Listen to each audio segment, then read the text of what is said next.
اعوذ باللہ من الشیطان الرجیم بسم اللہ الرحمن الرحیم سبحان الذی اسری بعبدہ لیلا من المسجد الحرام الی المسجد الاقصی۔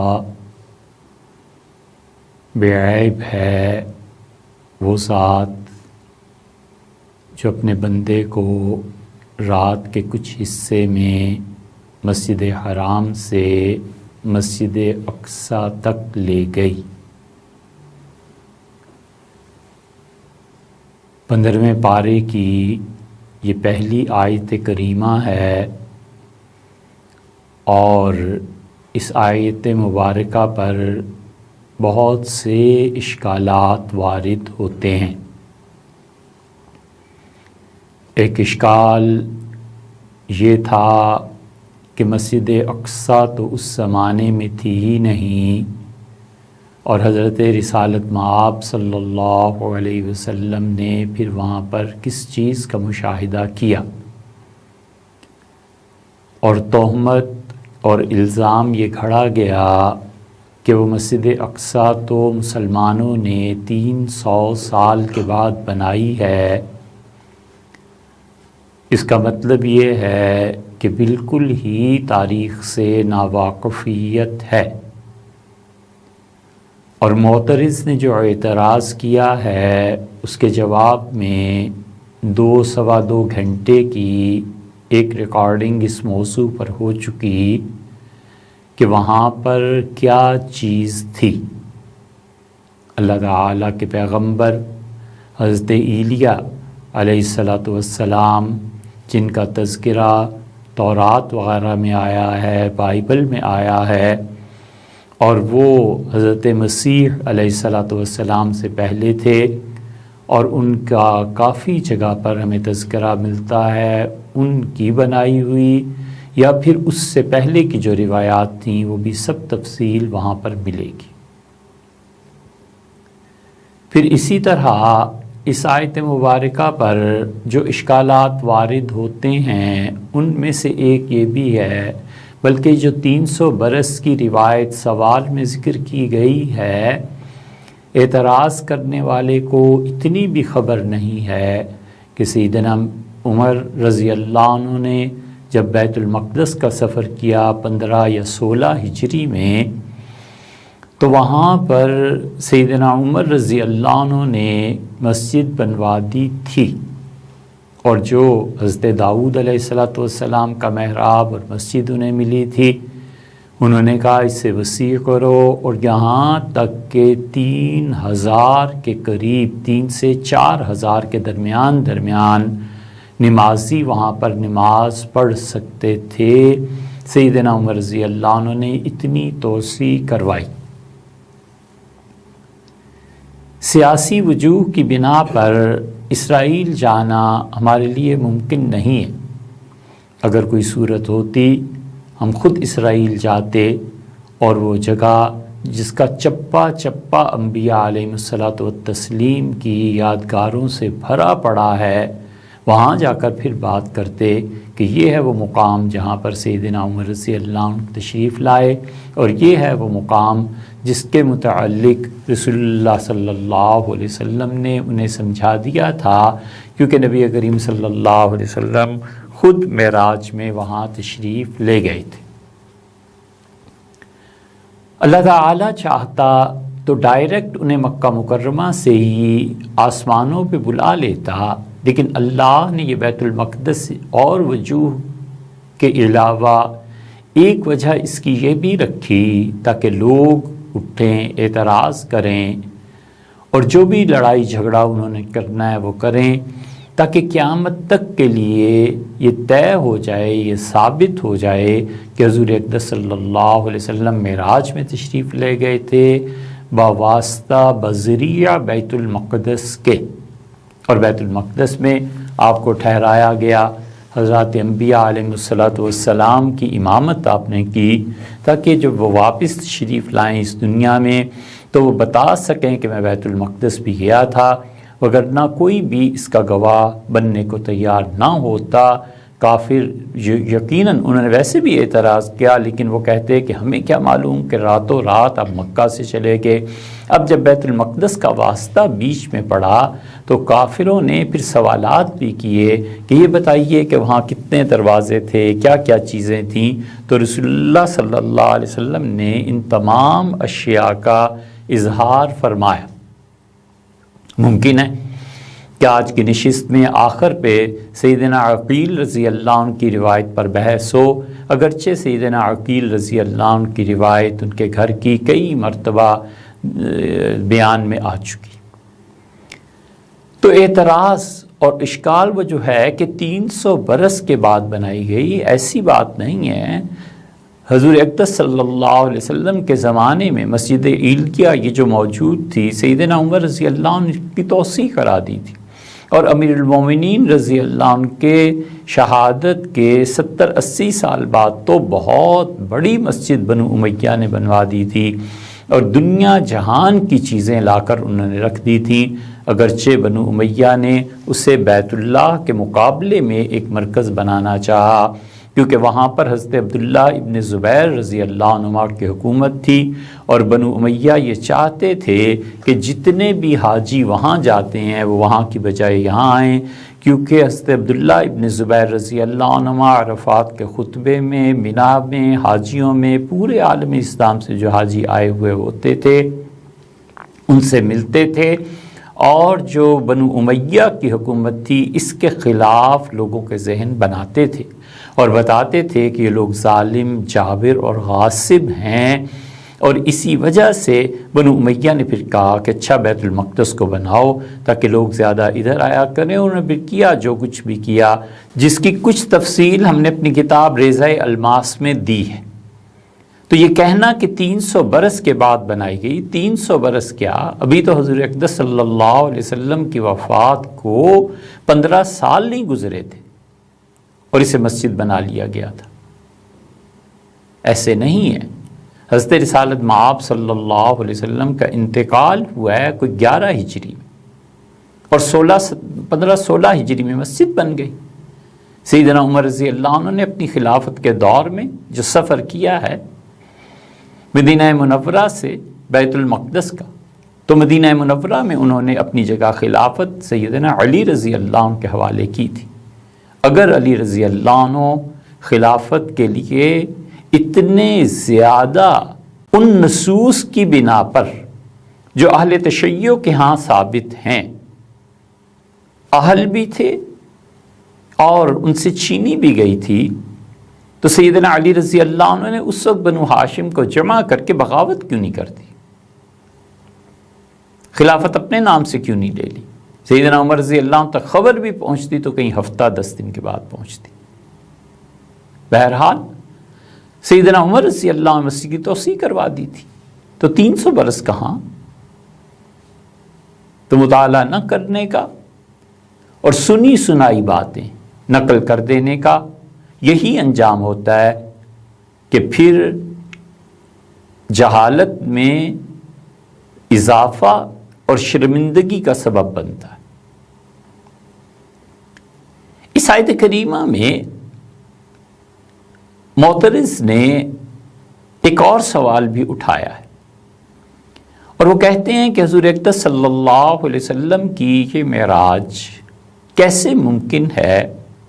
انسانی جسم کیسے اتنا سفر کر سکتا ہے؟ اور پھر اس بات پر آ گئے ہیں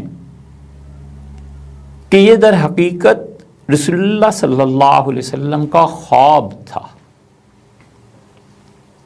ٹھیک یہی چیز مرزائی حضرات بھی کہتے ہیں، چنانچہ مرزا غلام احمد قادیانی اور ان کے بعد بھی جو لوگ آئے ہیں ان سب نے یہی لکھا ہے، اور یہ فتنہ اور یہ گمراہی کی چیز بہت سے لوگوں میں پہلے بھی پائی جاتی تھی، اور وہ اصرار کرتے رہے کہ رسول اللہ صلی اللہ علیہ وسلم کا یہ خواب تھا، حقیقت میں آپ کا جانا نہیں ہوا۔ ام المومنین حضرت عائشہ رضی اللہ عنہ سے بھی روایت کی جاتی ہے، اور اس کا جواب بھی ہم نے ریضۂ الماس میں لکھ دیا ہے اور سیدنا معاویہ رضی اللہ عنہ کے متعلق بھی ممکن ہوا تو اس بحث کے آخر پہ پھر یہ بات لائیں گے۔ سر سید نے اپنے مکتوبات میں اور ہر جگہ تہذیب الاخلاق میں شد و مد سے یہ بیان کیا ہے، حتیٰ کہ جو کچھ انہوں نے عیسائیوں کے رد میں حضرت رسالت مآب صلی اللہ علیہ وسلم کی معراج کے اعتراضات کا جواب دیتے ہوئے بھی جو کچھ لکھا ہے، انہوں نے آسانی سے یہ کہہ کے جان چھڑا لی ہے کہ حضرت رسالت مآب صلی اللہ علیہ وسلم کا خواب تھا، حقیقت میں ایسے نہیں تھا۔ یہ سارے اعتراضات معراج کی روایات پہ یہ لوگ وارد کرتے ہیں اور پھر عقلاً بھی اس کا جواب چاہتے ہیں۔ تو عقلاً جواب میں سے پہلی بات جو یاد رکھنے کے قابل ہے کہ یہ جوابات در حقیقت اس انسان کے لیے ہیں جو اصل کو مانتا ہو اور پھر فروعی سوالات کے جوابات تلاش کرے۔ معاملہ الٹا ہو گیا، ایک آدمی جو اصل کا ہی قائل نہیں ہے، فروعات پر بحث کرنا بیکار ہے۔ مثلا ایک آدمی یہ کہتا ہے کہ یہ جانور حلال ہے اور یہ جانور حرام ہے، اس حلت اور حرمت کی تقسیم میں تم کیوں پڑھتے ہو؟ گوشت مطلوب ہے، چنانچہ گائے کا گوشت اور پورک اور سور کا گوشت ہی ہے، سب برابر، تم اس کی تفریق کیوں کرتے ہو؟ تو اس سے یہ بحث نہیں کی جا سکتی، اس سے اصولی طور پر یہ بحث کی جائے گی کہ تم اللہ کی کتاب کو مانتے ہو یا نہیں، تم خدا کی کتاب کے قائل ہو یا نہیں۔ اگر وہ خدا کی کتاب کو مانے گا تو اس کا مطلب یہ ہے کہ وہ مسلمان ہے۔ اب اس سے بات کی جا سکتی ہے کہ اللہ تعالیٰ نے حلت اور حرمت قرآن کریم میں بیان کر دی ہے، اللہ نے بتا دیا ہے کہ کون سے جانور حلال اور جائز ہیں، کون سے جانور حرام ہیں، کن سے نکاح جائز ہے، کن سے نکاح ناجائز۔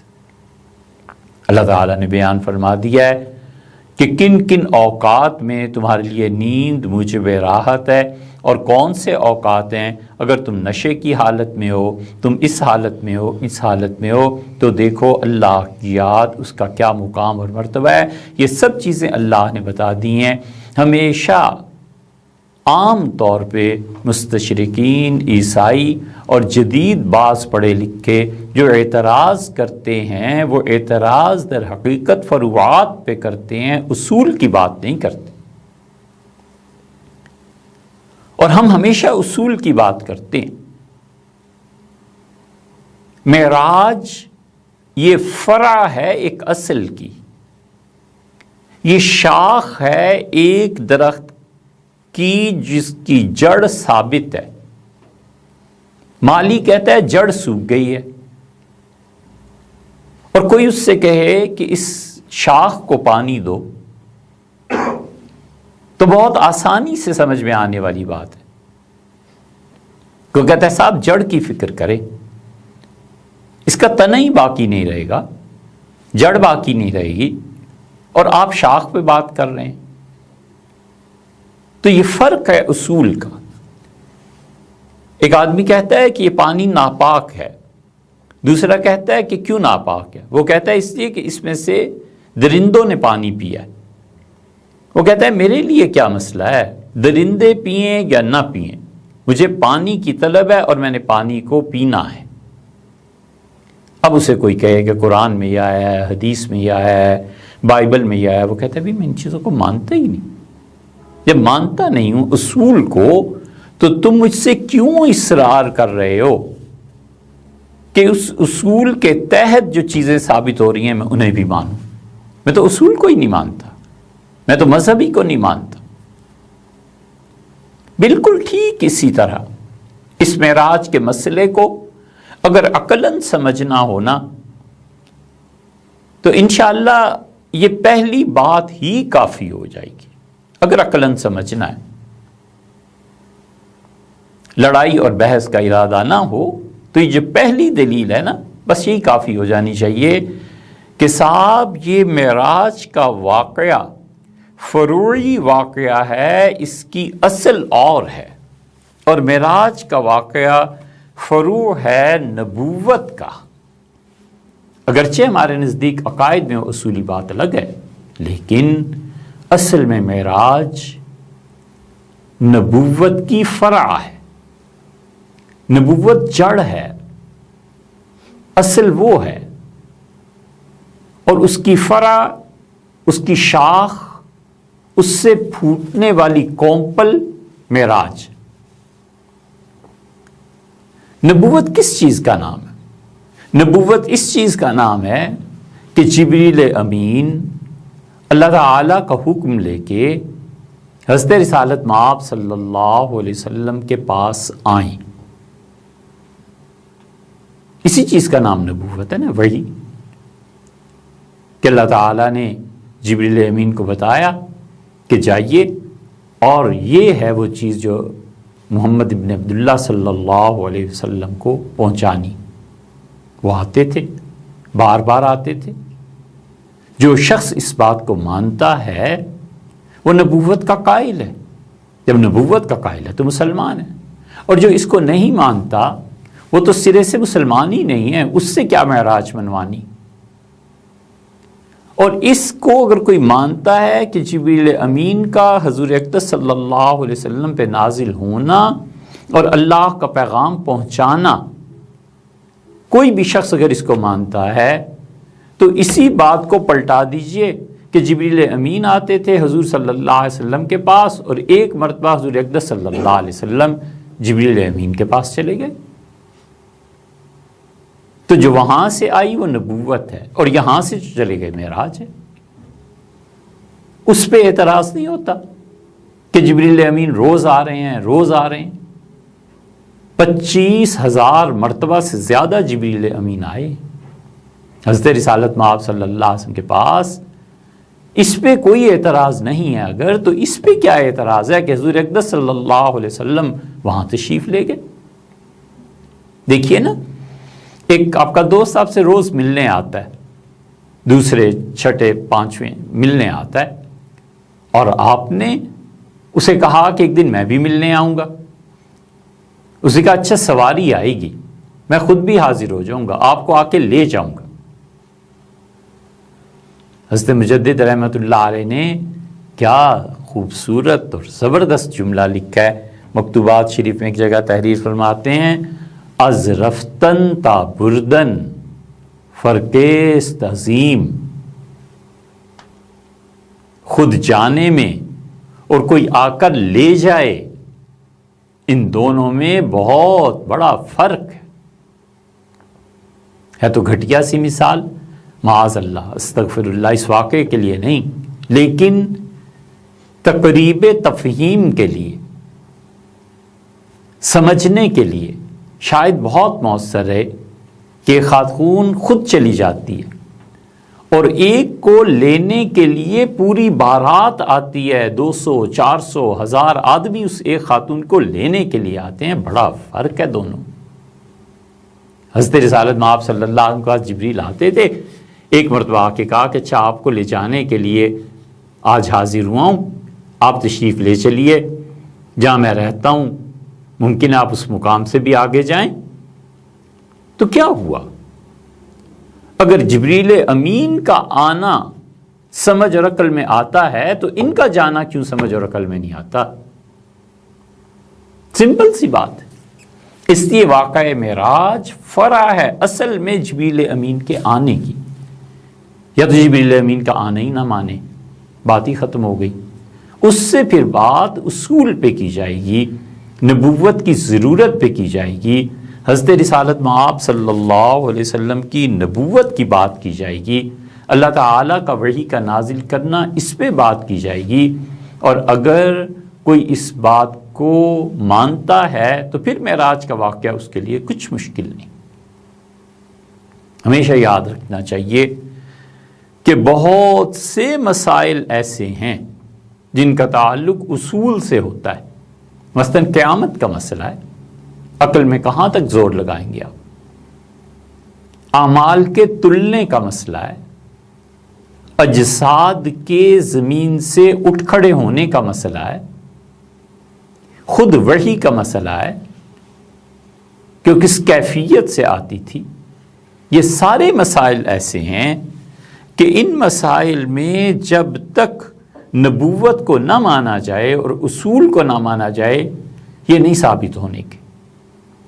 ان پر بحث کرتے رہنا، اس کا آسان حل یہ ہے کہ حضور اقدس صلی اللہ علیہ وسلم کی نبوت کو جو مانتا ہے تو نبوت کی تصدیق میں یہ سب چیزیں آ جائیں گی. اس لیے جو نبوت ہے وہ جبریل امین اپنے مقام سے وحی لے کر آتے ہیں، اور معراج حضور اقدس صلی اللہ علیہ وسلم اپنے مقام سے جبریل امین کے مقام تک کا سفر، بلکہ اس سے بھی آگے کا سفر کر لیتے ہیں. اب کیا اشکال ہے اس میں؟ ان کا آنا تسلیم ہے کہ وہ آتے تھے، کئی مرتبہ آتے تھے، ایک دن میں کئی مرتبہ آتے تھے، بسا اوقات ہفتوں کے بعد وہ واقعہ بھی آیا ہے. یہ سب چیزیں ایسے. حضور اقدس صلی اللہ علیہ وسلم ایک مرتبہ تشریف لے گئے، اس پہ اشکالات کہ کیسے چلے گئے، کیا ہو گیا. تو اس لیے جس طرح ان کا آنا عقل سے بعید ہے، اسی طرح ان کا جانا بھی عقل سے بعید ہے. تو اگر ان کا جانا عقل سے بعید مان لیا جائے اس پہ اشکال ہو، تو اس سے تو ہزاروں گنا بڑھ کر جبریل امین پہ اعتراض ہے کہ وہ کیسے آتے تھے، ان کا سفر کیا تھا. تو اگر سمجھنا ہو تو بس پھر یہ ایک ہی جواب کافی کہ معراج کا مسئلہ حضور اقدس صلی اللہ علیہ وسلم کی نبوت کی ایک فرع ہے. نبوت کو مان لیجئے، پھر اس کے بعد اس پہ آ جائیے، آسان ہے. اور نبوت ہی کو جو آدمی نہیں مانتا، وحی کو نہیں مانتا، اس کے لیے اور سینکڑوں مسائل ہیں جو اس کے لیے مسائل کو پیدا کریں گے. اسی لیے کیا عقل مندی کی بات اس شخص نے کہی جو اس وقت کافر تھا اور بعد میں مسلمان ہو گیا. صلح حدیبیہ میں رضی اللہ عنہ حضور اقدس صلی اللہ علیہ وسلم کا اسم گرامی لکھا گیا، اور سیدنا علی رضی اللہ عنہ نے لکھا.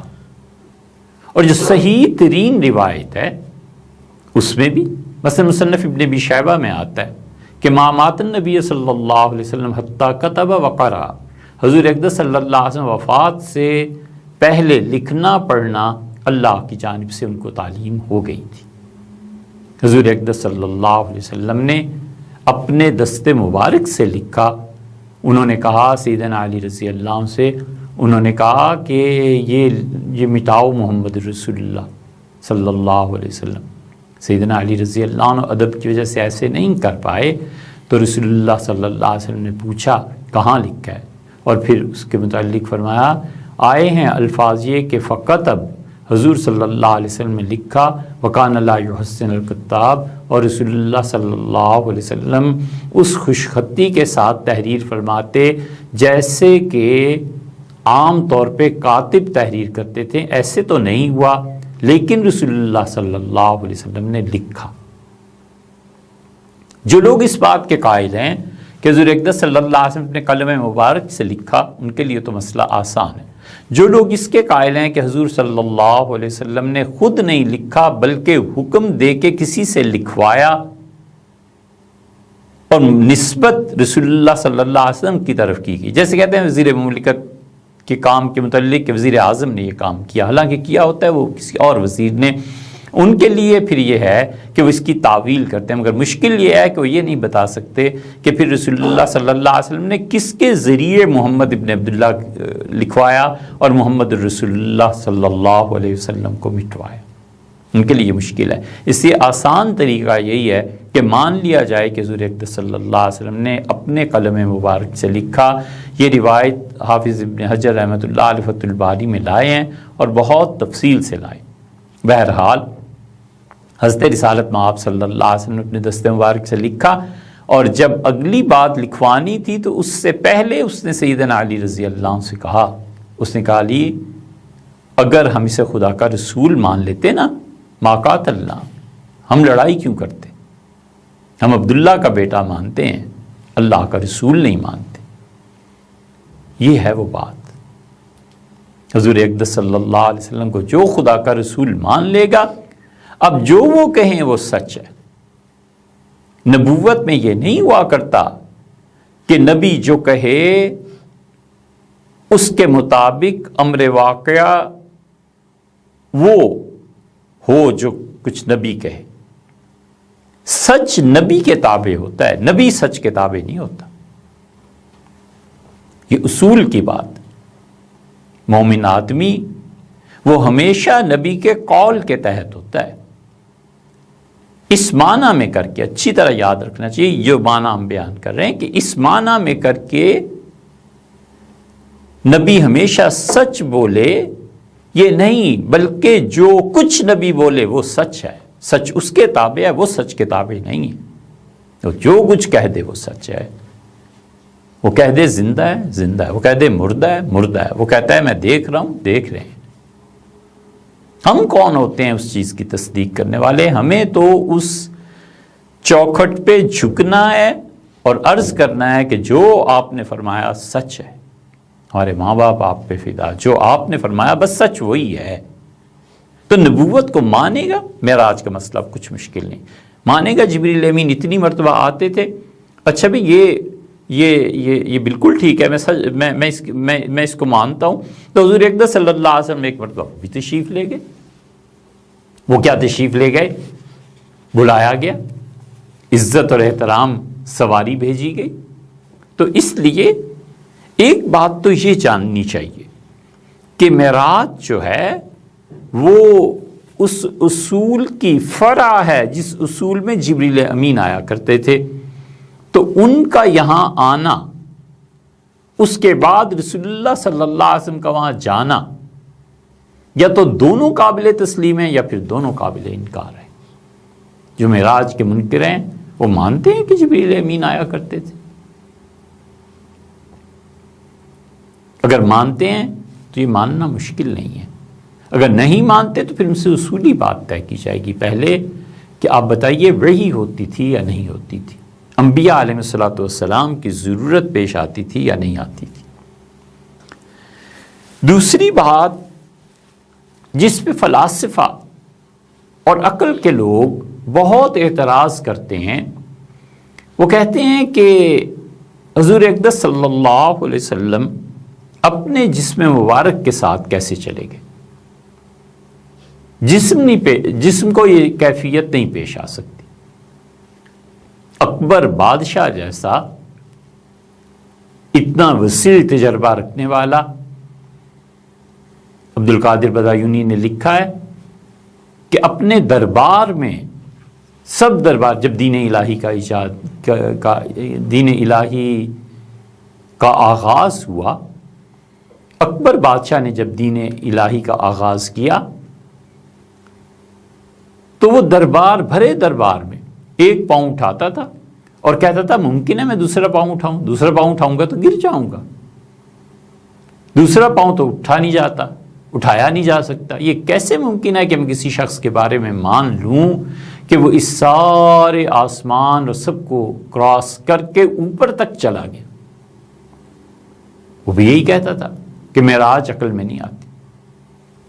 یہ الگ بات ہے کہ اس کی موت ایمان پہ واقع ہوئی اور اس کے بھی راوی اس کے بیٹے جہانگیر ہیں، اس کے جہانگیری میں انہوں نے اس کو لکھا. لیکن جو چیزیں تھیں وہ یہی تھی کہ جسم کی حرکت ممکن ہے یا نہیں. اس کے جواب میں اصول کے طور پر یہ بات یاد رکھنی چاہیے کہ کسی بھی چیز کا ممکن ہونا، امکان ہونا، یہ اس اصول کی ایک فرع اور ایک شاخ ہے. اور اصول کی بات یہ ہے کہ یہ جو شے ہے اس کی مثال ممکن ہے، اس کی مثال موجود ہے. ایک چیز کی مثال موجود ہے، اب دوبارہ اس چیز کو بنانا، بڑا بنانا اس سے، یا اس جیسی چیز بنانا یہ عین ممکن ہے. پہلے ایک چیز موجود ہے، اب اس جیسی چیز دوبارہ بنانا کوئی مشکل نہیں. مسئلہ تو یہ ہے کہ اول مرتبہ اسے بنانا مشکل تھا. جب ایک مرتبہ وہ چیز بن گئی تو اب اس کے بننے کے بعد اس چیز کا بنانا کون سا دشوار ہے؟ مثلاً یہ میز ہے، ایک مرتبہ بن گیا، جب یہ چیز ایک مرتبہ بن گئی تو کسی چیز کے بناوٹ کا ممکن ہونا، اس کا مطلب یہ ہے کہ کہیں نہ کہیں اس کی مثال پہلے موجود ہے، وہ دیکھ کے بنایا گیا۔ پہلی مرتبہ یہ بنا تو اللہ تعالیٰ نے الہام کیا ہوگا کہ ایسے ایسے بناؤ، بنا لیتا ہے۔ سائنسدان نئی سے نئی چیز ایجاد کرتے ہیں، اشیاء پہلے سے موجود ہیں، ان کو کسی اصول کے تحت لانا اور پھر اس سے مطلوبہ نتائج کو نکالنا، یہ سب امکان ہے، ہوتا ہے۔ یہ تو اللہ کی ذات ہے جو اپنے بارے میں خود کہتی ہے کہ وَلَمْ يَعْيَ بِخَلْقِهِنَّ، اور اللہ تعالیٰ کو بالکل کوئی عاجزی، کوئی عذر لاحق نہیں ہے کہ وہ دوبارہ نہ بنا سکے۔ نُعِيدُكُمْ، ہم تمہیں دوبارہ بنائیں گے، کما خلقناکم اول مرہ، جیسے ہم نے پہلی مرتبہ بنایا تھا۔ ایک مرتبہ جو چیز بن گئی ہے اس کی مثال دوبارہ لانی ناممکن کیسے ہے؟ یہ میز ہے، آپ نے کسی کو دکھایا اور اس نجار نے، ترخان نے آ کے آپ کو ایسا میز بنا دیا۔ اللہ تعالیٰ کہتے ہیں کہ پہلی مرتبہ بنانا ہی مشکل تھا، ہم اس وقت مشکل میں نہیں پڑے، اور پھر اللہ تعالیٰ فرماتے ہیں کہ آسمانوں اور زمین کا پیدا کرنا یہ زیادہ مشکل ہے، تمہارا پیدا کرنا زیادہ مشکل ہے۔ اللہ تو آسمانوں کو اور زمین کو پیدا کرتے ہوئے نہیں تھکا، تمہارا پیدا کرنا کون سی بڑی بات ہے ہمارے لیے؟ ہمارے واسطے سب چیزیں ہیں، جو چاہے سو کرے۔ اللہ کی ذات، اسی کا اختیار ہے، اسی کی قدرت ہے، اسی کا علم ہے، یہ ساری صفات علیہ اسی کی ہیں۔ اس لیے ہمیشہ یہ یاد رکھنا چاہیے کہ شے کا ممکن ہونا فرع ہے اس بات کی کہ پہلے سے اس شے کی مثل ممکن ہے، موجود ہے۔ کسی چیز کا بنانا، مثلا فیصل مسجد بن گئی، اب کوئی آدمی چاہے کہ فیصل مسجد سے بنائے تو کئی طرح سے بنا سکتا ہے، اس کے برابر بنا لے، اس سے بہتر بنا لے، عین ممکن۔ اور جب یہ اصول کی بات سمجھ میں آ جائے کہ پہلے کوئی بنی ہوئی چیز، تو بات تو اتنی سی ہے کہ جسم کا حرکت کرنا اور تیز ترین حرکت کرنا اس کائنات میں پہلے سے پایا جاتا ہے یا نہیں پایا جاتا؟ اکبر بادشاہ کو، اور اب یہ جو سوال لکھا ہے بظاہر پڑھے لکھے لوگوں کو، یہی اشکال ہے نا کہ حضور اقدس صلی اللہ علیہ وسلم کا جسم مبارک اتنی تیزی سے حرکت میں کیسے آ گیا؟ ہم کہتے ہیں دنیا میں اس کی 20 مثالیں موجود ہیں، غور نہیں کرتے۔ عقلاً آپ سوچئے، اس کی پہلی دلیل ہم دیں۔ عقلاً آپ سوچئے کہ یہ سورج زمین سے کتنا بڑا ہے، بہت بڑا ہے۔ جو بچے سائنس پڑھتے ہیں، ان چیزوں کو پڑھتے ہیں، وہ حقیقت میں جانتے ہوں گے جو کچھ کتابوں میں لکھا ہے، لیکن سورج زمین سے غالباً کئی 100 گنا بڑا ہے۔ صرف اس سورج کے طلوع پر غور کریں، صبح صادق ہوتی ہے، آہستہ آہستہ اجالا شروع ہوتا ہے، اور پھر ایک دم سے سورج برآمد ہوتا ہے، ایک لمحے میں سورج اوپر آ جاتا ہے۔ یہ سورج کی حرکت نہیں ہے تو اور کیا ہے؟ سورج کی حرکت ہے، وہ اس تیزی سے حرکت کرتا ہے کہ وہ شام تک نصف کرہ طے کر لیتا ہے۔ اب تو بڑی آسانی سے ڈگریز سے پیمائش کی جا سکتی ہے کہ سورج کس ڈگری سے چڑھتا ہے اور کس ڈگری پہ جا کر وہ غروب ہوتا ہے۔ اس کی ساری حرکت یہ جسم کی حرکت ہے، اور اس تیزی سے حرکت ہے کہ اس کے بعد اندھیرا آ جاتا ہے اور اس کے بعد روشنی آ جاتی ہے۔ چونکہ ہم عادی ہو گئے ہیں ان چیزوں کے، اس لیے ہم اصول پر غور نہیں کرتے۔ اور ویسے بھی اب صبح اٹھتا کون ہے جب تک کہ سورج خود طلوع ہو کے اوپر نہ آ جائے؟ وگرنہ جو لوگ صبح کی سیر کرتے ہیں، سورج کو دیکھتے ہیں، اشراق کی نماز کے عادی ہیں، ان سب لوگوں سے پوچھئے کہ سورج ایک دم سے چڑھ آتا ہے تو یہ ایک لمحے میں سورج کا سامنے آ جانا یہ جسم کی حرکت ہے یا نہیں ہے؟ اس کی ایک اور مثال دیں. آپ دیکھیے جبریل امین کہاں رہتے ہیں؟ اللہ تعالی نے فرمایا کہ عند سدرۃ المنتہی. جبریل امین سدرۃ المنتہی کے پاس رہتے ہیں. مکین وہاں ان کا گھر ہے. عند ذی العرش مکین، ہمارے عرش کے پاس جبریل امین کے ٹھہرنے کا مقام ہے، سدرۃ المنتہی کے قریب. اللہ تعالیٰ فرماتے ہیں اللہ خبر دیتا ہے ان کے گھر کی. مطاعن، اللہ نے فرمایا ہمارا حکم مانتے ہیں. ثم امین، اور امانت دار ہیں. ایک ایک نکتہ اور شوشہ جو انہیں یہاں پر بتایا جاتا ہے لے کر چلے جاتے ہیں انبیاء علیہ الصلوۃ والسلام کے پاس. حضور اقدس صلی اللہ علیہ وسلم خدا کے آخری نبی تھے جن کے پاس جبریل امین آئے. حضرت رسالت بنا صلی اللہ علیہ وسلم کے پاس وہ آتے تھے. ایک صورت یہ ہے کہ وہ خود اپنے جسم کے ساتھ تشریف لائیں اور اس مقام سے وہ جدا ہو جائیں، اپنے گھر سے نکلیں اور یہاں آئیں. ہمارے ہاں صوفیہ نے خاص طور پہ اس پہ بحث کی ہے. صاحب روح المعانی نے پوری اپنی تفسیر میں 3 یا 4 مقامات یاد پڑھتے ہیں. انہوں نے مکمل اس پہ لکھا ہے کہ جبریل امین اپنی جگہ پہ ہوتے تھے، اپنے گھر میں، اور حضور اقدس صلی اللہ علیہ وسلم کے پاس بھی ہوتے تھے. وہ کہتے ہیں ٹائم کی ٹریولنگ ایسی ہوتی ہے کہ ارواح مقدسہ، اولیاء اللہ کی ارواح اور فرشتے اور جبریل امین ایک ہی وقت میں ایک جگہ بھی اور دوسری جگہ بھی ہو سکتا ہے. امکان کا انہوں نے اظہار کیا ہے. وقوع جبریل امین کے ہاں ہوا ہے، اور جبریل امین اپنی جگہ سے جدا نہیں ہوتے تھے اور ادھر بھی موجود ہوتے تھے. نگاہ یہاں بھی ہے اور ایک لمحے میں آسمانوں تک بھی ہے. لمحہ کیا، وہ بھی بڑی چیز ہوتا ہے، مائکرو سیکنڈز.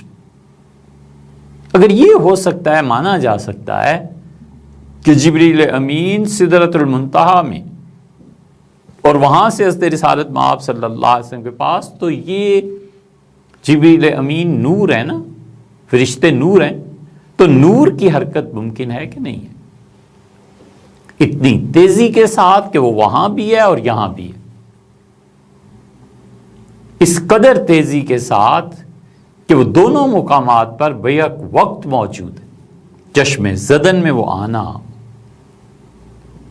اور چشم زدن میں اس وحی کا ختم ہو جانا اور حضور اقدس صلی اللہ علیہ وسلم کے اس کیفیت سے نکل آنا، یہ اگر ممکن ہے تو حضور اقدس صلی اللہ علیہ وسلم کا وہاں تشریف لے جانا کیسے ناممکن؟ اس کی تیسری دلیل عرض کریں. اللہ تعالیٰ قرآن کریم میں فرماتے ہیں، اور اب وحی کو نہ مانے تو یہ بات الگ ہے، لیکن جسم کا منتقل ہونا، حدود نے آ کے خبر دی، اس نے کہا وَلَهَا عَرْشٌ عَظِيمٌ، اور بہت بڑا تخت ہے اس ملکہ کا. تو حضرت سلیمان علیہ السلام نے فرمایا کہ کوئی ہے جو اس تخت کو یہاں لے آئے. تخت جسم ہے، اس کا وزن ہے،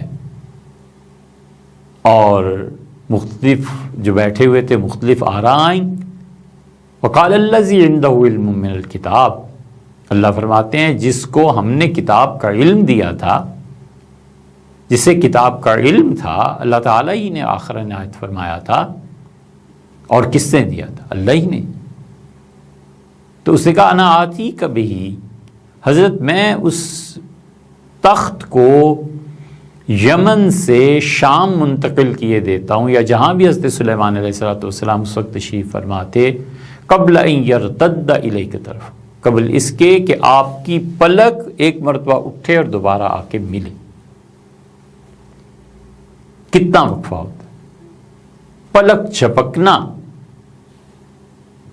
پلک جھپکنے سے بھی کم وقفے میں آپ کے سامنے پیش کر دیتا ہوں. فلما رہا، اور جب حضرت سلیمان علیہ السلام نے دیکھا تو وہ تو پاس ہی پڑا ہوا تھا. بہت خوش ہوئے، بہت خوش ہوئے. تو قرآن سے یہ ثابت ہوا کہ نہ ہوا کہ جسم یوں بھی منتقل ہوتا ہے. اگر قرآن پہ ایمان ہے تو بھلا بتائیے یہاں اس آیت کریمہ کا کیا کرنا ہے؟ بڑے سے بڑا آدمی اس کی تعبیر اور توجیہ سے عاجز ہے، الا یہ کہ وہ گمراہی کی طرف چل پڑے. وگرنہ سب مانتے ہیں، اہل سنہ کیا اور اہل تشیع کیا اور کوئی اور کیا، سب مانتے ہیں کہ یہ ہوا ہے. اختلاف اس میں ہے کہ یہ ولی کی کرامت تھی یا نبی کا معجزہ تھا علیہ السلام. یہ ایک الگ بحث، لیکن جسم کا منتقل ہونا تو بہرحال ثابت ہے. اور اتنی قرآن جو کہتا ہے کہ لیلن، رات کے، یہ نکرہ ہے نا، لیلن، رات کے ذرا سے حصے میں اللہ تعالیٰ نے معراج کے یہ پورا واقعہ ہو گیا. تو ٹائم میں ٹریولنگ، منتقل کرنا ایک چیز کا دوسری چیز کی طرف، یہ سب چیزیں کیوں نہیں ممکن؟ ایک اور دلیل آپ سے عرض کریں. آپ کبھی غور کیجئے گا، اور بچپن میں اس پر غور کرنے کا موقع ملتا ہے، فضا صاف ہو تو ہوتا یہ ہے کہ جب بادل گرجتے ہیں، آپس میں ٹکراتے ہیں، تو اس ٹکراؤ سے بجلی پیدا ہوتی ہے. بجلی پہلے نظر آتی ہے اور گڑگڑاہٹ بعد میں ہوتی ہے. بس اس پہ غور کر لیا جائے. نبوت جن چیزوں کی دعوت دیتی ہے ان میں سے ایک ایک چیز کی تصدیق کے لیے، تاکہ نالائقوں کو ایمان کی طرف دعوت دی جائے. اس کائنات میں اللہ بے شمار نشانیاں رکھے ہوئے.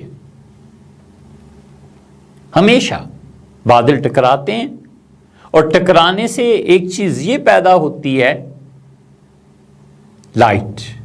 ایک چیز یہ پیدا ہوتی ہے، ساؤنڈ، صوت، آواز، نور اور آواز. اور تیسری چیز بارش کا برسنا. اب پہلی چیزوں کو دیکھ لیں، ہمیشہ لائٹ پہلے آتی ہے، آواز بعد میں آتی ہے. اس کا مطلب یہ ہے کہ آواز سے زیادہ طاقتور لائٹ ہے، نور ہے، جو کہ ٹریول کرتا ہے، لوگوں کو نظر آتا ہے. یہ اتنی لطیف چیز ہے. اس لیے روشنی سے بھی تیز تر سفر، لائٹ ایئرز، لائٹ جو ٹریول کرتی ہے، اب تک سب سے بڑا میڈیا یہ دریافت ہو گیا نا، اس سے بھی تیز تر حضور اقدس صلی اللہ علیہ وسلم کی روح مبارکہ تھی. اس کے ماننے میں کیا حرج؟ عام حالات میں جسم غالب ہوتا ہے اور روح مغلوب ہوتی ہے، اور جب خاص حالات پیش آتے ہیں تو روح غالب ہو جاتی ہے، جسم مغلوب ہو جاتا ہے. اس لیے کہ نہایت لطیف چیز روح ہے. جسم اس کے مقابلے میں میٹیریلسٹک ہے، مادی چیز ہے. روح بہت ہی کم وزن رکھتی ہے. اب اس کی مثال نہیں دیکھتے؟ مشکیزہ ہے، اسپین میں اب بھی بکتے ہیں، ہندوستان میں بھی دیکھنے میں آتے ہیں. مشک ہے، پھینکیں دریا میں، ممکن ہے ڈوب جائے، کبھی ڈوب بھی جاتی ہے. اس میں پانی داخل ہوتا ہے، اسے نیچے لے جاتا ہے. اور اس میں پانی کی بجائے اس مشکیزے چمڑے سے کہیں لطیف چیز آپ ہوا کو داخل کر دیں تو ہوا داخل کر کے اس کا منہ بند کر کے لوگ ایسے ہی پرانے زمانے میں دریا کو عبور کرتے تھے نا. ہمایوں کے واقعات نہیں پڑے؟ جنگ پیش آ گئی اور ہمایوں ڈوب جاتا، بچانے والا کون تھا؟ ایک آدمی مشکیزہ اس کو ایک دن کی سلطنت دے دی. جب سلطنت دے دی تو اس سے پوچھا گیا کیا؟ اس نے کہا کہ آج سے سکہ جاری کرو چمڑے کا، مشکیزے کا. رہتی تاریخ تک اپنا نام درج کروا گیا. اس کے پاس مشکیزہ تھا. ہمایوں کو اس مشکیزہ جس میں ہوا بھری ہوئی تھی اس کے ذریعے اس نے پار کنارے اتار دیا. ایک بالکل لطیف چیز ہے، ایک کثیف چیز میں داخل ہو گئی ہے ہوا خالی چمڑے میں، اور ہوا کا حجم جتنا چمڑے کا حجم تھا ہوا اس کے بقدر داخل ہو گئی ہے. تو جو چمڑا تھا اس کی حیثیت گویا کہ ختم ہو گئی اور ہوا کی حیثیت اس پہ غالب ہو گئی. یہی ہوا کرتا ہے کہ جب لطیف اشیاء کثیف اشیاء کے ساتھ ان کا رابطہ پیدا ہوتا ہے تو روحیں غالب آ جاتی ہیں.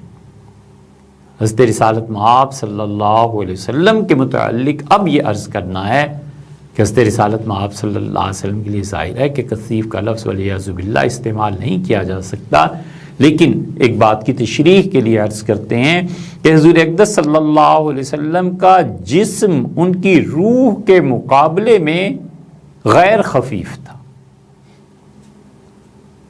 ہلکی پھلکی بڑی قوت اور طاقت والی روح حضور اقدس صلی اللہ علیہ وسلم کی. نبی کریم صلی اللہ علیہ وسلم سے زیادہ لطیف روح کس کی ہو سکتی ہے؟ یہ جو شاہ ولی اللہ رحمۃ اللہ علیہ وغیرہ قائل ہیں نا کہ اس امت میں بعض افراد کی ارواح کی کفالت حضرت رسالت مآب صلی اللہ علیہ وسلم کی روح کرتی ہے، اس میں بنیادی طور پہ یہی چیز شامل ہے. ایک پورا مستقل موضوع ہے جس میں بات کرنے کے لیے گھنٹوں کا وقت درکار ہے، لیکن حضور اقدس صلی اللہ علیہ وسلم کی روح مبارکہ اس رات کو ان کے جسم مبارک پر غالب آ گئی اور جسم گویا روح کے تابع ہو گیا، گویا کہ رہا ہی نہیں، روح ہی روح ہو گئی. تو اس کے لیے سفر کون سا مشکل تھا؟ وہ نور سے بھی زیادہ نور تھے اس رات میں. جب نور کی ٹریولنگ ساؤنڈ کی ٹریولنگ سے بیشتر جلدی ہے تو اس مبارک ہستی کی روح جو سراپا نور، انہیں کون روک سکتا تھا؟ وہ بھی جب اللہ نے بلایا ہو. یا تو اس کو انکار کر دیں کہ نبوت، فرشتے، حق تعالی شانہ کے امور، عالم امر کوئی چیز نہیں، ولیعوذ باللہ مسلمان ہی نہ رہے تو الگ بات ہے. اگر ان چیزوں کو مانتا ہے پھر کوئی اشکال نہیں ہے عقلاً بھی کہ ایسے ہوتا ہے. آپ دیکھتے نہیں ہیں حضرت سلیمان علیہ السلام، یہ ایک اور دلیل ہے، حضرت سلیمان علیہ السلام کا تخت کتنا بڑا، کتنا مضبوط، ہوا اسے اٹھاتی ہے. اللہ تعالیٰ فرماتے ہیں غدوہا شہر و رواحا شہر. جتنا عام حالات میں ایک گھوڑا دوڑانے والا ایک مہینے میں زمین کی مسافت کو طے کر سکتا تھا، حضرت سلیمان علیہ السلام ان کے تخت کو جب ہوا اڑاتی تھی، صبح کے وقت لے کے جاتی تھی ان کے آفس میں جہاں بھی، تو حضرت تشریف لے جاتے تھے علیہ السلام، اور یہ ہوا ایک مہینے کا سفر صبح کے وقت طے کر دیتی تھی. اور شام کو جب واپسی ہوتی تھی تو پھر ایک مہینے میں جتنا گھوڑا دوڑ سکتا تھا، جتنی بھی مسافت طے ہو سکتی تھی، وہ شام کو پھر واپس اپنے اصل مستقر پہ لے آتی تھی. حضرت سلیمان علیہ السلام کا جہاں محل تھا. یہ مانا جا سکتا ہے، قرآن ہے. نہیں مانا جا سکتا تو پھر اس کا مطلب یہ ہے کہ پہلے نبوت اور قرآن پہ بات ہوگی. اور اگر مانا جا سکتا ہے تو اس میں کیا اشکال ہے؟ حضور اقدس صلی اللہ علیہ وسلم کے تشریف لے جانے پہ عقلاً پھر کیا اشکال ہے، کیا اعتراض ہے؟ اس لیے جاننا چاہیے، اس کو ایک اور طرح سمجھنا چاہیے. جس چیز کا نام زندگی ہے کہاں ہوتی ہے؟ نفس، اس کی قوت کہاں ہوتی ہے؟ یہ طے شدہ بات ہے کہ اس کائنات میں سب سے زیادہ کمزور زندگی نباتات کی ہوتی ہے، نباتات کی زندگی بہت کمزور ہوتی ہے۔ اس کمزوری کے باوجود آپ ایک رائی کا دانہ دیکھیں، پہاڑ کا پتھر چیر کے باہر نکل آتا ہے۔ کھجور کی گٹلی کو دیکھیں آپ، مٹی میں رکھی جاتی ہے اور وہ اس ساری مٹی کے بوجھ کو چیر کے خود بخود باہر نکل آتا ہے۔ اللہ تعالیٰ نے قوانین بنائے ہیں، اور اللہ جب برکت دیتا ہے تو فرماتے ہیں کہ اصلھا ثابت، اس پودے کی جڑ مضبوط ہوتی ہے، وفرع فی السماء، اور اس شجرہ مبارکہ، اس مبارک درخت کے پتے اور اس مبارک درخت کی شاخیں آسمانوں جیسی بلند ہوتی ہیں۔ سب سے کمزور نفس نباتات کا ہوتا ہے، اور اس سے آگے اگر آپ چلیں تو جمادات اور پتھروں کو چھوڑ دیجئے، پھر وہ حیوانات کا ہوتا ہے کہ حیوانات کا نفس وہ اس سے زیادہ طاقتور ہوتا ہے، اور اس سے زیادہ طاقتور نفوس انسانی ہوتے ہیں۔ انسانوں کے نفوس اس سے بھی کہیں زیادہ طاقتور ہوتے ہیں۔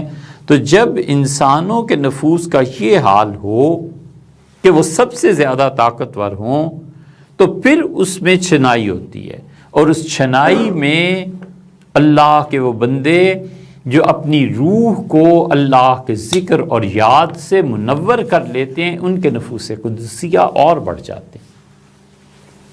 چنانچہ ان کی آنکھیں وہ کچھ دیکھتی ہیں جو عام آدمی نہیں دیکھتا، ان کے کان غیب سے وہ آوازیں سنتے ہیں جو عام آدمی نہیں سنتا،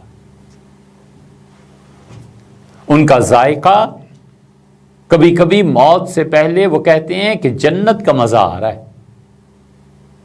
یہ سارے حواس خمسہ میں ایک نئی طاقت پیدا ہو جاتی ہے، اور یہ اتنی بڑی حقیقت ہے جس کو جھٹلایا نہیں جا سکتا۔ سینکڑوں نہیں، ہزاروں نہیں، لاکھوں لوگ ایسے ہیں اس امت میں کہ ان کے نفوس قدسیہ ریاضت، محنت، مجاہدہ، مشقت، اللہ کی فرما برداری اور اطاعت اور اللہ کی نافرمانی کے مقابلے میں اپنی روح اور نفس کو باندھ کر رکھنا، اور اس کشمکش کے نتیجے میں جو اجلا پن ان کی روح کو حاصل ہوا، وہ کبھی سوتے ہیں تو اللہ کے وہ فیصلے خواب میں دیکھ لیتے ہیں جو لوح محفوظ پہ لکھے گئے،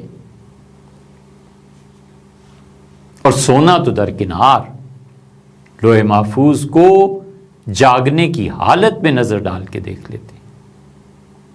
اور تو مانتے ہی مانتے ہیں، کہاں جائیں گے جو ان چیزوں کا انکار کرتے ہیں؟ مدارج السالکین نہیں پڑھی؟ ابن قیم رحمۃ اللہ علیہ کی مارکے کی کتاب ہے مدارج السالکین، اس میں انہوں نے اپنے شیخ ابن تیمیہ رحمۃ اللہ علیہ کے متعلق لکھا ہے کہ تاتاریوں کے ساتھ جب ٹکراؤ ہونا تھا تو شیخ نے بار بار بار بار یہ کہا کہ ہم جیتیں گے، ہم جیتیں گے، ہم جیتیں گے۔ میں نے ایک مرتبہ عرض کیا کہ آپ کہیے انشاءاللہ، تو شیخ مسکرائے اور مجھ سے کہنے لگے کہ فرمایا برکت کے لیے کہہ دیتا ہوں انشاءاللہ، وگرنہ تم اس شخص سے یہ بات کرتے ہو جس نے اپنی آنکھوں سے لوح محفوظ میں دیکھا ہے کہ ہم جیتیں گے۔ یہ ابن تیمیہ ہیں رحمہ اللہ، یہ ابن قیم ہے رحمۃ اللہ علیہ۔ ان نفوس قدسیہ سے بڑھ کر انبیاء علیہ السلام کے نفوس ہوتے ہیں۔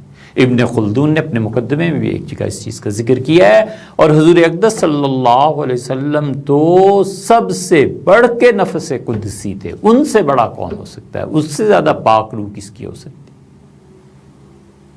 اگر نور سے مراد روح لے لیا جائے کہ حضور اقدس صلی اللہ علیہ وسلم کا نور سب سے پہلے پیدا کیا گیا، تو مطلب یہ ہوا کہ روح مبارکہ سب سے پہلے پیدا کی گئی۔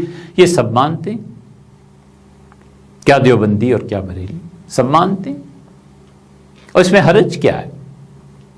ایک لمحے کے لیے مانا گیا، زیادہ سے زیادہ اس حدیث پہ بحث ہوگی نا، یہ حدیث ثابت ہے یا نہیں. اچھا مانا بھائی ثابت ہو گئی، حضور اقدس صلی اللہ علیہ وسلم کی روح مبارکہ سب سے پہلے پیدا کی گئی.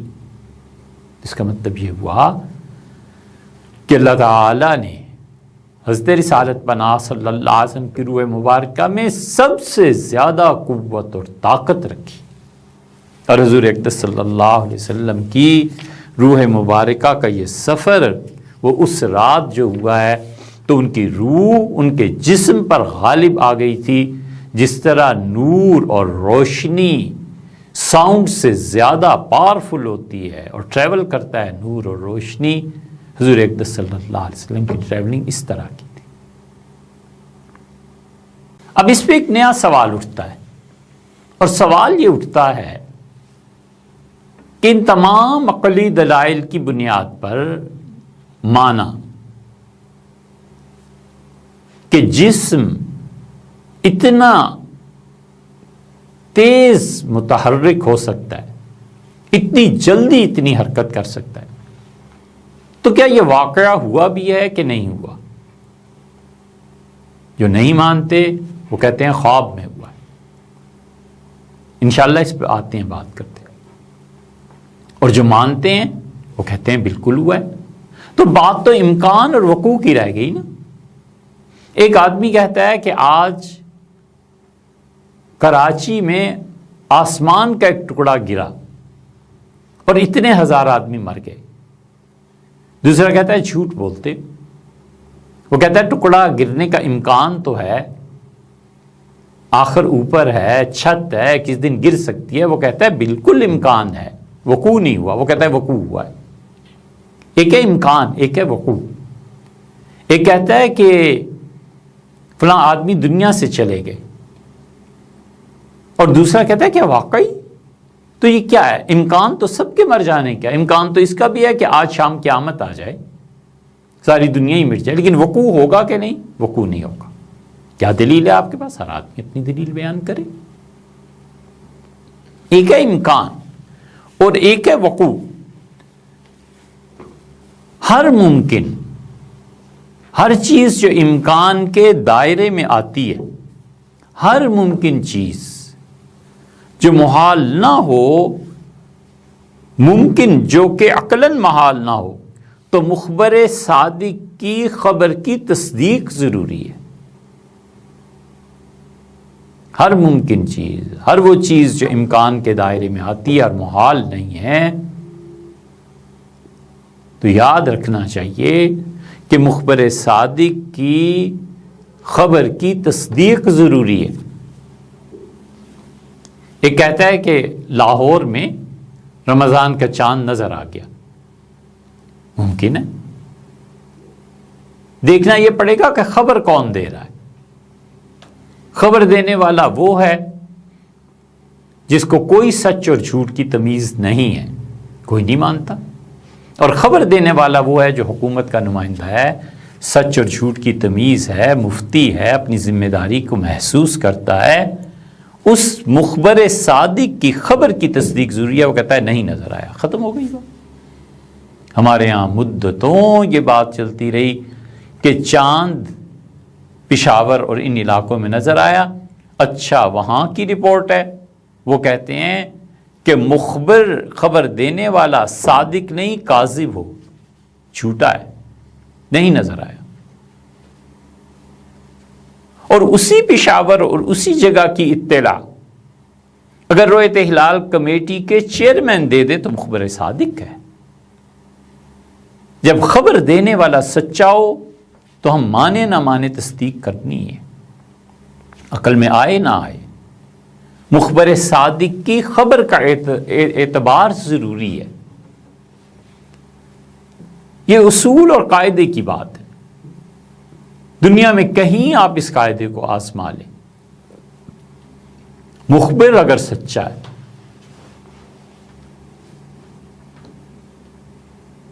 قرآن کریم اگر اللہ ہی کی جانب سے ہے، والعیاذ باللہ یہ کفر کی زبان میں ادھر سے بات ہو رہی ہے کہ قرآن کریم اگر اللہ ہی کی جانب سے نازل ہوا ہے، اللہ ہی نے بھیجا ہے، اور اللہ پھر سچ بولتا ہے، تو خدا جو خبر دے رہا ہے اگر اس کی تصدیق کرنی ہے تو مریم علیہ الصلوۃ والتسلیم پاک دامن عورت ہے، اور اگر خدا کی خبر کا اعتبار نہیں ہے تو اس کائنات میں کوئی ایک ثبوت ان کی پاکیزگی کا نہیں۔ ماں ہی خبر دیتی ہے نا کہ تم فلاں کے بیٹے ہو، جھٹلا لے اس خبر کو۔ پھر ہمیشہ مخبر صادق کی خبر کا اعتبار ضروری ہوتا ہے۔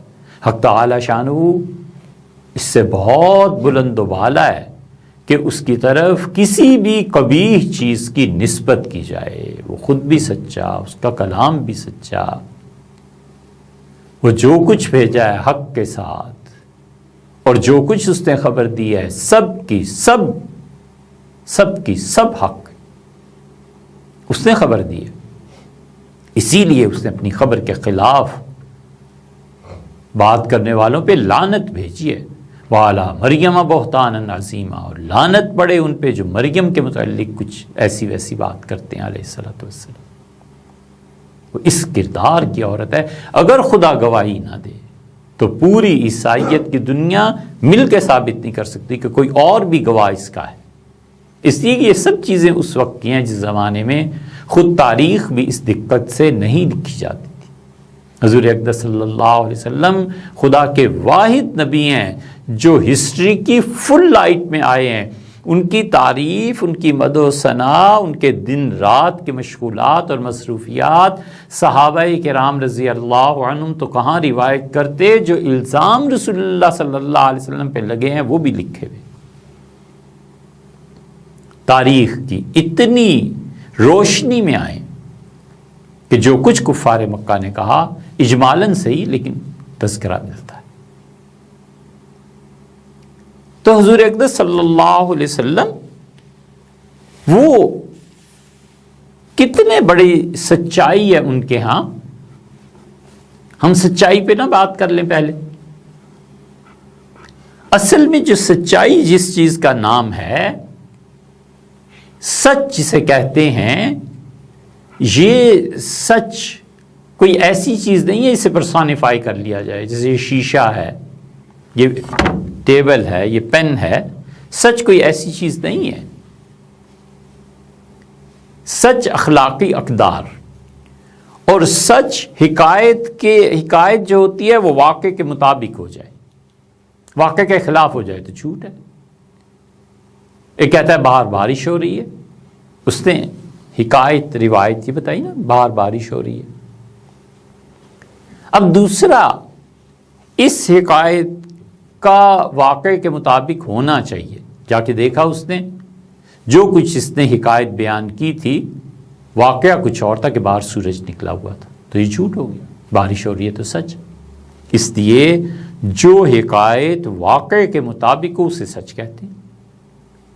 کہا کہ پتھر گر پڑا ہے، جا کر دیکھا پتھر گرا ہوا تھا، اسے کہا جی ہاں آپ سچ کہتے ہیں۔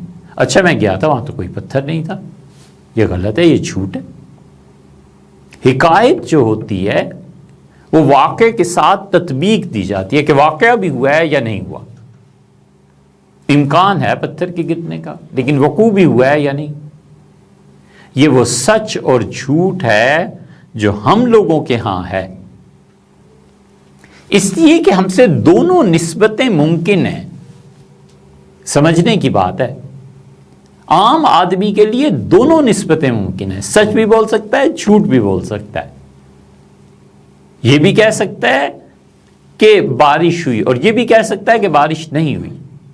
یہ دونوں نسبتیں سچ اور جھوٹ کی عام انسانوں کے ساتھ ہوتی ہیں۔ جب بات نبوت تک پہنچ جائے تو وہاں پہنچ کے ایک ہی نسبت رہ جاتی ہے، اور یہ کہ نبی نے جو کچھ کہا سچ وہی ہے۔ ہم کون ہوتے ہیں کہ اس بات کو کہیں کہ ہاں ہاں نبی نے سچ کہا ہے؟ وَلِعِیَاذُ بِاللَّہ، بَایمانہ کہ میں بھی اتنا معتبر ہوں، میری تصدیق یہ نہیں ہے۔ نبی لازم الصدق ہے، نبی جو کچھ کہتا ہے وہ سچ ہے۔ نبی کے قول میں جھوٹ کا احتمال ہی نہیں ہے۔ خوب یاد رکھنا چاہیے کہ ہم سچ اور جھوٹ کے تابع ہیں، ہمارا سچ اور جھوٹ پرکھ لیا جاتا ہے، اور نبی کے معاملے میں سچائی نبی کے تابع ہے۔ نبی جو کہہ دے وہ سچ ہے، وہ کہتا ہے زندہ ہے زندہ ہے، وہ کہتا ہے مردہ ہے مردہ ہے، وہ کہتا ہے آسمان پھٹ گیا، وہ کہتا ہے معراج پہ گیا۔ وہاں سچائی نبی کے تابع ہوتی ہے، اور نبی ہمیشہ جو کچھ کہتا ہے وہ سچ ہے۔ زیادہ سے زیادہ آپ اتنا ہی کہہ سکتے ہیں نا کہ آپ تک ہم تک جو روایت پہنچی ہے کیا راوی سچے تھے، وہ ہر ایک کو حق ہے کہ اس کو چیک کر لے، لیکن حقیقت میں جو قول نبی کا ہوتا ہے علیہ الصلوۃ والتسلیم، وہ سب کے سب جو ہوتا ہے نبی لازم الصدق ہے۔ اسی لیے جو کچھ وہ کہتا ہے وہ سچ ہے، اسی لیے حضور اقدس صلی اللہ علیہ وسلم قولہ الحق، ان کا ہر فرمان سچ۔ وہ کہہ دیں کہ اوہ ٹھہر جا، تجھ پہ ایک نبی، ایک صدیق اور 2 شہید ہیں، کون ہے جو یہ کہے کہ پتہ نہیں، ولیعذ باللہ کافر ہو جانا ہے؟ وقت نے ثابت کر دیا آئندہ آنے والے 25 سال میں کہ نبی، پھر صدیق اور پھر عمر اور عثمان دونوں شہید رضی اللہ عنہ۔ نبی جو کچھ کہتا ہے وہ سچ، نبوت جو خبر دیتی ہے سو سچ۔ اس لیے ایک تو حضور اقدس صلی اللہ علیہ وسلم اصدق الناس تھے، سب سے زیادہ سچی خبر دینے والے لوگوں میں سب سے زیادہ جن کی قول، جن کی بات سچ تھی، حضور اقدس صلی اللہ علیہ وسلم تھے۔ اس سے بھی بڑھ کر کہیں اصدق الانبیاء، حضرات انبیاء علیہ الصلوۃ والسلام میں سب سے اعلیٰ مقام پر، اتنی باریکی کلام میں اتنے زبردست الفاظ کا انتخاب، انبیاء علیہ الصلوۃ والسلام میں بھی صداقت کے اعلیٰ ترین مقام پہ، اور اس سے بڑھ کے بھی حضور صلی اللہ علیہ وسلم کی تعریف کریں، اصدق الحقائق تھی۔ یہ حقائق الہیہ اور حقائق نبوت جو سلسلہ نقشبندیہ میں آخر پہ پہنچ کے آتے ہیں، اور شیخ کو ایک طرح کا اختیار ہوتا ہے کہ اپنے سالکین کو ادھر سے لے جائے یا ادھر سے لے جائے، وہ حقائق کی دنیا اصدق الحقائق۔ خیر یہ ایک الگ موضوع ہے، اس کو چھوڑیے۔ اصدق الحقائق حضور اقدس صلی اللہ علیہ وسلم تھے۔ اللہ کی ہزاروں نہیں، لاکھوں نہیں، کروڑوں رحمتیں اور خدا کی شفقتیں ان کے شامل حال، اور اللہ ان کے قرب میں اپنا اور اضافہ فرمائے، اپنے قرب میں ان کا اور ان پر مزید رحمتیں برسائے۔ وہ اصدق الحقائق تھے۔ انہوں نے جب خبر دی ہے کہ میں ایسے گیا، میں نے یہ چیزیں دیکھیں، تو اب کون کہہ سکتا ہے؟ اس لیے صدق، سچائی حضور اقدس صلی اللہ علیہ وسلم کے تابع تھی۔ اور ہوتا یہ ہے کہ امکان عقلی ہوتا ہے اور وقوع نقلی ہوتا ہے۔ اچھی اس پہ بات کرتے ہیں، لیکن حضور اقدس صلی اللہ علیہ وسلم نے جو فرمایا نا، تو صدق کی، سچائی کی اپنی کوئی مستقل حقیقت نہیں ہے، وہ افراد کی نسبت کے ساتھ حقیقت ہے۔ یہی حقیقت کی نسبت جب نبی تک پہنچتی ہے تو نبی تو جو کچھ کہتا ہے وہ سچ ہے۔ سچ وہاں تابع ہے نبی کے، وہاں جھوٹ نہیں ہوا کرتا۔ اگر وہاں جھوٹ ہونے لگے والعیاذ باللہ تو پھر ایمان اور کفر میں فرق ہی نہ رہے والعیاذ باللہ۔ اگر وہاں جھوٹ ہونے لگے تو پھر ایمان کس چیز کا نام ہے؟ ہم تو تسلیم کرتے ہیں، یہ سچائی ہماری تسلیم کے طور پہ، یہ نہیں ہے جیسے والد نے کہا کہ شدید گرمی پڑ رہی ہے، اب بچہ چلا جائے کہ شدید گرمی ہو رہی ہے کہ نہیں ہو رہی، یہ ایک الگ مسئلہ ہے، اور ایک بچہ کہتا ہے ابو نے کہا بالکل صحیح ہے، اس نے نہیں دیکھی دھوپ، کہتا ہے صحیح ہے۔ یہ جو تصدیق دوسرے اس بچے نے کی ہے نا، گویا کہ ایمان یہ ہے۔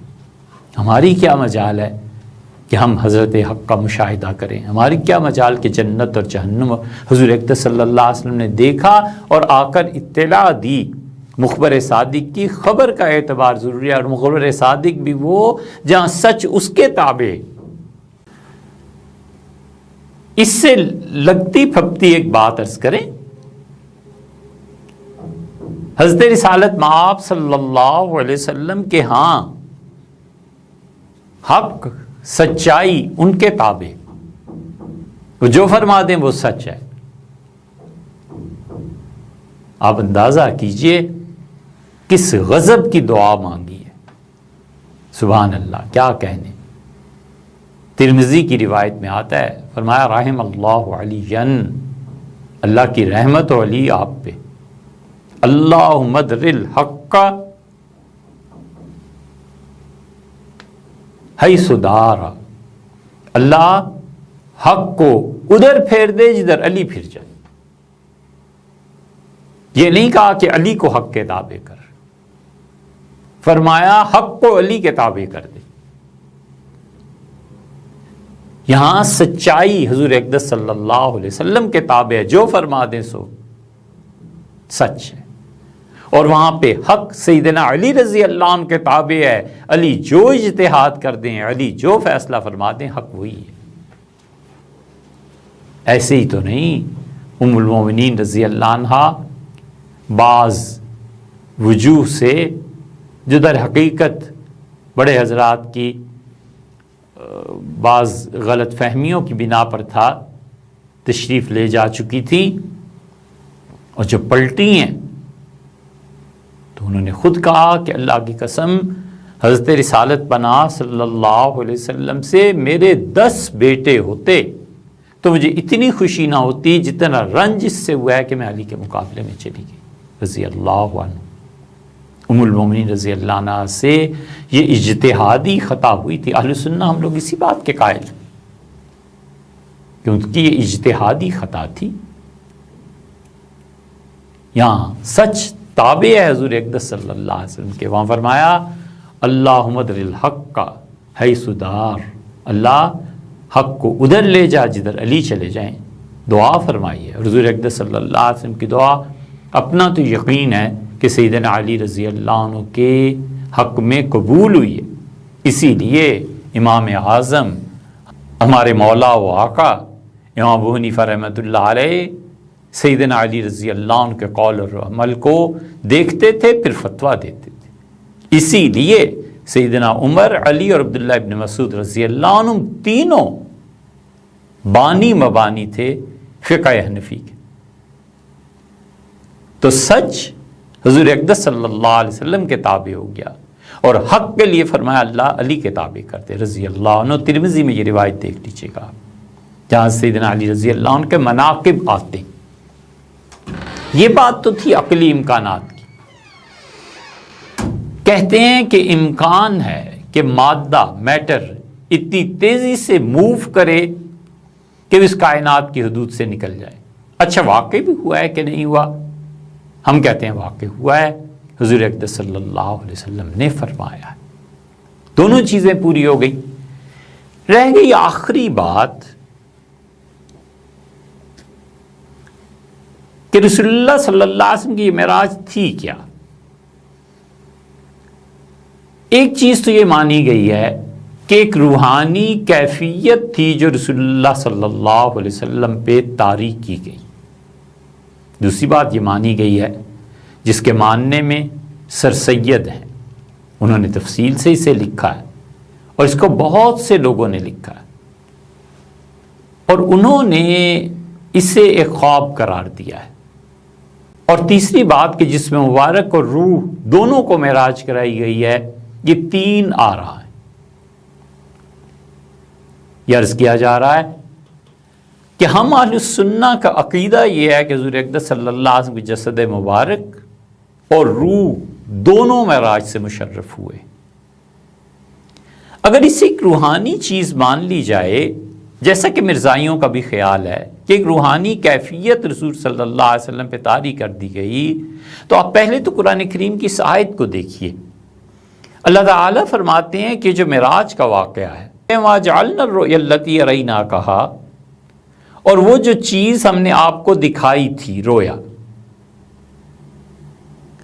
ہم نے اسے لوگوں کے لیے آزمائش بنا دیا کہ کون اس کی تصدیق کر کے مومن ہوتا ہے اور کون اس کی تکذیب کر کے کافر ہوتا ہے۔ ایسی شدید آزمائش تھی، تو جس آزمائش کو اللہ تعالیٰ نے لوگوں کے ایمان اور کفر کی کسوٹی قرار دیا ہو، کیا یہ کہا جا سکتا ہے کہ صرف ایک روحانی تجربہ تھا؟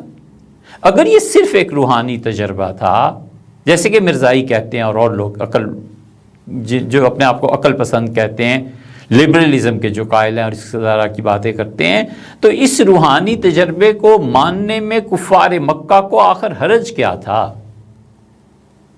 یا اگر اس روایت کو مان لیا جائے کہ کچھ مسلمان بھی مرتد ہو گئے تھے والعیاذ باللہ، فرض کیجئے اس روایت کو وہ صحیح ہے، تو اس روحانی چیز کو ماننے میں حرج کیا تھا؟ اور اگر اسے مان لیا جائے اور حضور اقدس صلی اللہ علیہ وسلم نے یہ دوسرا موقف کہ یہ خواب تھا، تو حضور اقدس صلی اللہ علیہ وسلم نے خواب ظاہر کر دیا، تو کیا کفار مکہ اور بصورت صحت روایت ثانیہ کہ کچھ لوگ مرتد ہو گئے تھے، تو یہ سارے کے سارے اتنے بے شعور لوگ تھے کہ ایک آدمی اپنا خواب بیان کر رہا ہے اور یہ اسے ایمان اور کفر کا مسئلہ بنا رہے ہیں؟ کوئی آدمی نہیں ایسا ہوتا، وہ کہتا ہے ٹھیک ہے، دیکھا ہوگا خواب آپ نے، خواب تو کچھ بھی آ سکتا ہے۔ اور اس خواب کو روحانی کیفیت یا اس خواب کو اللہ نے ایمان اور کفر کا دار و مدار بنا دیا اور فرمایا کہ ہم نے آپ کو یہ دکھایا اس لیے کہ لوگ آزمائش میں پڑ جائیں، ہم جانچیں کہ کون ہے جو آپ کی زبان کی تصدیق کرتا ہے اور جو کون ہے جو آپ کی زبان کی تردید کرتا ہے۔ یہاں بھی جو لفظ رویا آیا ہے نا، خواب، رویا واقعی حقیقت میں عربی میں خواب کو ہی کہتے ہیں۔ یہیں سے سر سید بھی بہکے ہیں، وہ کہتے ہیں قرآن کہتا ہے کہ رویا خواب، یہیں سے مرزائیوں نے بھی، انہوں نے بھی سر سید سے ہی لیا کہ یہ خواب تھا۔ ہم کہتے ہیں اگر یہ خواب تھا تو یہ اللہ کے بندو کچھ سمجھو یار، غور کرو۔ خواب پہ بھی کبھی اس طرح ہوا کرتا ہے کہ لوگ جھگڑنے لگے، آپ نے خواب دیکھا اور نہیں دیکھا، اور پھر خدا اس کو ایمان کا معیار بھی قرار دے دے کہ وَمَا جَعَلْنَا الرُّؤْيَا الَّتِي أَرَيْنَاكَهَا إِلَّا فِتْنَةً لِلنَّاسِ، اور جو ہم نے آپ کو دکھایا تھا وہ یہ تھا کہ لوگوں کی جانچ ہو، لوگوں کی پڑتال ہو، لوگوں کو ہم امتحان میں ڈالیں۔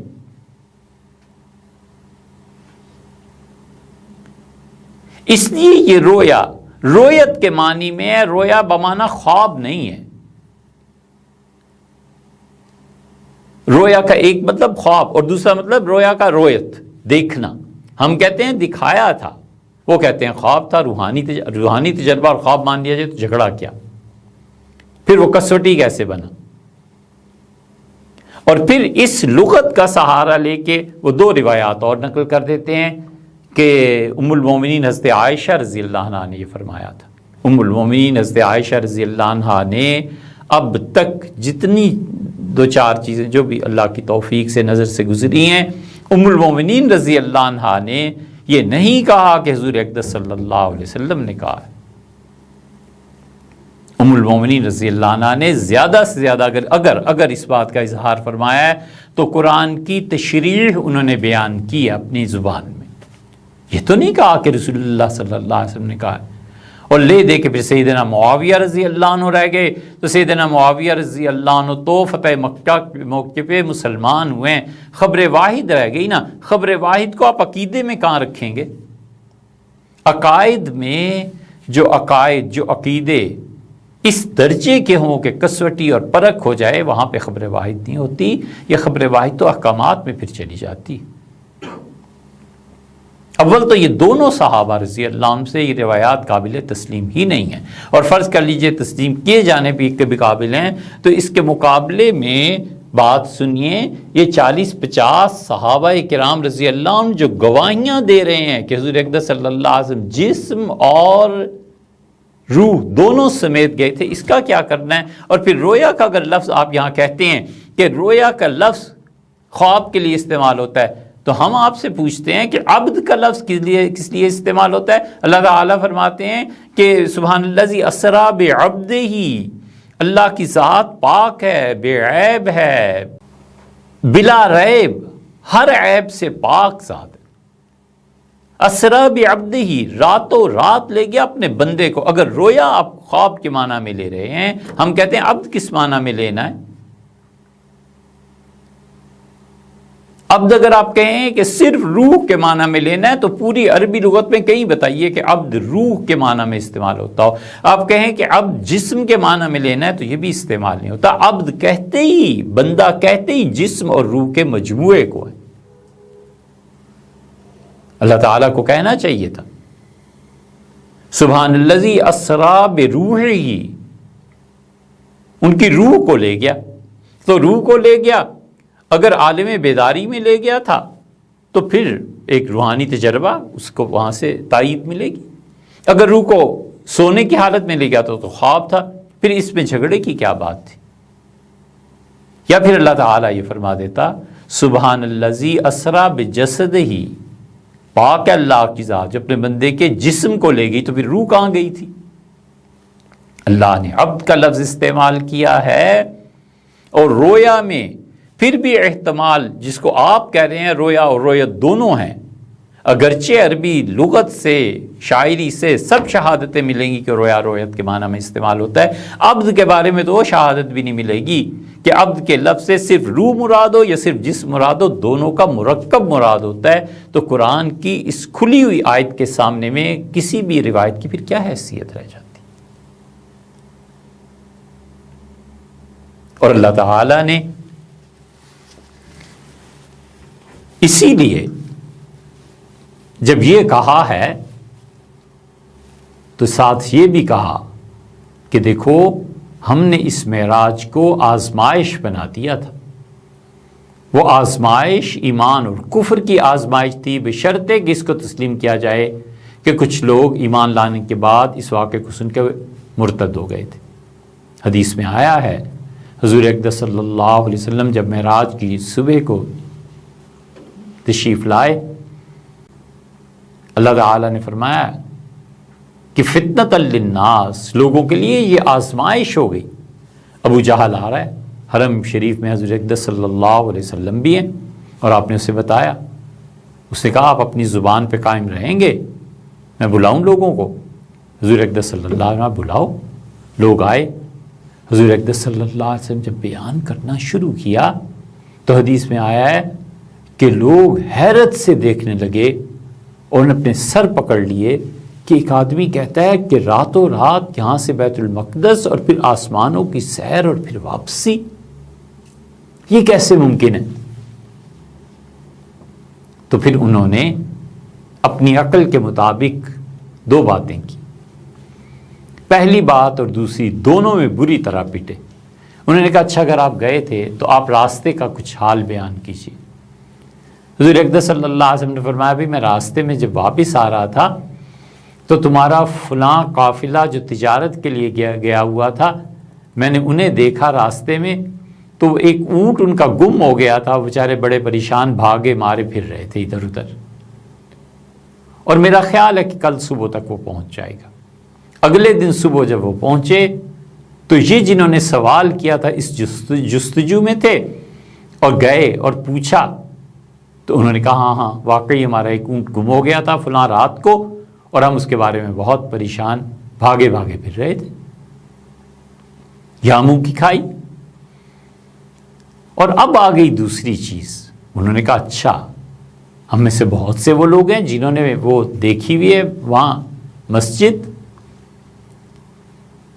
یہ کوئی چیز تھی نا، اس لیے جو لوگ کہتے ہیں نا کہ وہاں کچھ نہیں تھا اور میں سے دیکھ سب 300 سال کے بعد بنی ہے، انہیں اس حدیث پر بھی غور کر لینا چاہیے کہ حضور اقدس صلی اللہ علیہ وسلم جو چیز دیکھ کے آئے تھے اس چیز کو بہت سے لوگ سفر کر کے گئے تھے اور پہلے ہی سے دیکھے ہوئے تھے، جیسے عربوں کا سفر ہوتا تھا، تجارتی قافلے چلتے تھے، لوگوں نے دیکھا ہوا تھا۔ انہوں نے کہا کہ کیا آپ سے ہم اس جگہ کے بارے میں کچھ سوالات کریں تو آپ جواب دے دیں گے؟ حضور اقدس صلی اللہ علیہ وسلم میں جواب دوں گا۔ اور آپ نے فرمایا میرے لیے زندگی کے مشکل ترین دنوں میں سے وہ ایک دن تھا جتنی تکلیف اور دکھ مجھے اس وقت ہو رہا تھا، اب ظاہر ہے جہاں بھی کوئی آدمی جاتا ہے وہ دروازے گھڑکیاں چیزیں تھوڑے ہی گننا شروع کر دیتا ہے کہ اس بلڈنگ میں کتنے دروازے اور کتنی کھڑکیاں۔ حضور اقدس صلی اللہ علیہ وسلم نے فرمایا میں اس سوچ اور فکر میں تھا کہ ان کے سوال کا کیا جواب دوں گا اگر یہ پوچھیں گے اس جگہ اور مکان کی تفصیلات، اور وہ گھر، وہ مسجد ایلیا، اسے اللہ کے فرشتوں نے اٹھایا اور سیدنا عقیل بن ابو طالب رضی اللہ عنہ کو متعلق فرمایا کہ عقیل کے گھر کے اوپر لا کے رکھ دیا۔ یہ میٹر کی ٹریولنگ ہے، یہ میٹر کو ٹرانسفر کرنا ہے ایک جگہ سے دوسری جگہ پر ٹائم کی ڈیوریشن میں۔ حضور صلی اللہ علیہ وسلم فرمایا انہوں نے وہاں سے اٹھایا اسے اور لا کے یہاں رکھ دیا۔